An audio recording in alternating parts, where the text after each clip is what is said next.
इस खबर के प्रायोजक हैं एएस ब्रांडेड लॉटवाला, लाल क्वार्टर, कृष्णानगर, दिल्ली। डॉक्टर साहब, ऑल इंडिया टीपी कांग्रेस का एक डेलीगेशन पिछले दिनों जो है दिल्ली की मुख्यमंत्री से मिला है। क्या आपकी जो है किस तरह की मुलाकात रही? क्या आपकी जो है डिमांड रही? आपने एक मेमोरेंडम भी उनको दिया है। जी, ऑल इंडिया यूनाइटेड कांग्रेस का एक वफद जो है दिल्ली की वज़ीर आला मोहतरमा रेखा गुप्ता से मिला। उन्होंने बहुत संजीदगी से हमारी बातों को सुना और जो मेमोरेंडम था वो असल में हकीम अजमल खान के हवाले से था, क्योंकि हकीम अजमल खान जो है वो आयुर्वेद और यूनानी जो तरीक़ा इलाज है इसको भारत में सबसे पहले एक छत के नीचे उन्होंने ही कायम किया। इसके अलावा उनकी बहुत सी सोशल खिदमात भी हैं। हमने उनसे अर्ज़ किया कि वह फ्रीडम फाइटर रहे हैं और दिल्ली की अपने वक्त की सबसे बड़ी हैसियत के हामिल इंसान थे। वो उनके कारनामों को सामने रखते हुए उनकी कायम की हुई जो यादगार है आयुर्वेद एंड यूनानी तिब्बिया कॉलेज करोल बाग नई दिल्ली, उसमें कैंपस में वो सारी चीज़ें मौजूद हैं जो एक यूनिवर्सिटी के लिए ज़रूरत है।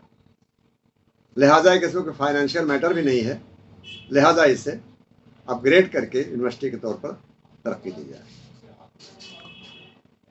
तो किस तरह का रेस्पॉन्स मुख्यमंत्री साहिबा का रहा? उन्होंने बहुत मुस्बत जवाब दिया और उम्मीद जाहिर की कि इंशाअल्लाह हम इसमें कुछ कामयाब होंगे।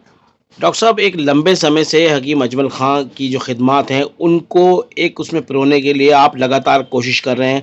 इससे पहले शीला दीक्षित रही हों या फिर उसके बाद अरविंद केजरीवाल का एक लंबा टाइम रहा, आपका वफद लगातार जो है उनसे मुलाकात करता रहा।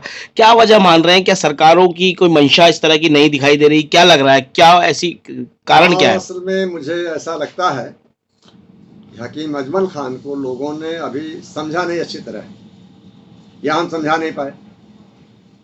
वजह असल में यह है कि हकीम अजमल खान ने जब यतीम खाना बनाया है उसको एहसास से कमतरी से बचाने के लिए उसका नाम जो रखा दरियागंज में जो यतीम खाना कायम है उसका नाम बच्चों का घर रखा, और उस वक्त स्वामी श्रद्धानंद से कह करके कि हिंदू भाइयों के लिए भी एक यतीम खाना बना लो।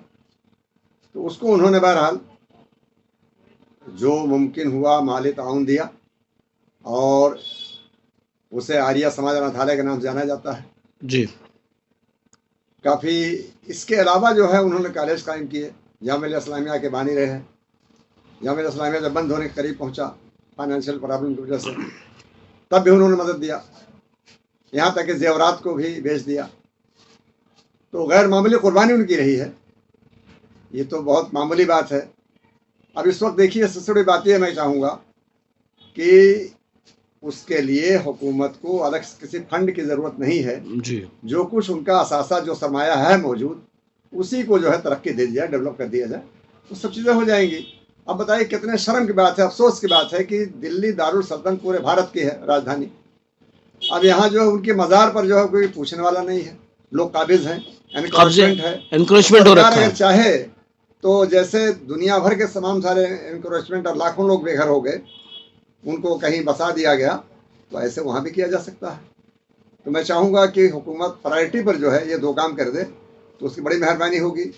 पीछे किसी ने क्यों नहीं किया हम उसमें नहीं जाते, वो उनकी मसलहत रही होगी, उनकी पॉलिसी रही होगी, लेकिन मौजूदा हुकूमत जो है ये तो बिल्कुल जो भी पॉलिसीज़ की है क्लियर कट सबको दिखाई दे रही है और सब जानते हैं कि हुकूमत काम करेगी, उम्मीद है। उस उम्मीद तो दुनिया कायम, हम भी कायम है। हम चाहेंगे दो काम हो जाए, एक तो उनका कायम किया हुआ कॉलेज यूनिवर्सिटी बन जाए और दूसरे जो है उनके मज़ार के उनके शाह निशान, जिस तरीके से हमारे तमाम सारे freedom fighters, president Mahatma Gandhi, Bharat ने हमारे समझिए कि राष्ट्रपिता हैं, उनका मज़ार है, इंदिरा जी का है, अटल बिहारी वाजपेयी जी का है और दीगर ऐसी बहुत बड़ी शख्सियात हैं, और तो उनसे बहुत ही ज़्यादा सीनियर और बड़े बड़े अजीम शख्सियत रहे हैं, तो कम से कम उनकी मज़ार को भी उनके शाह निशान बनाया जाए।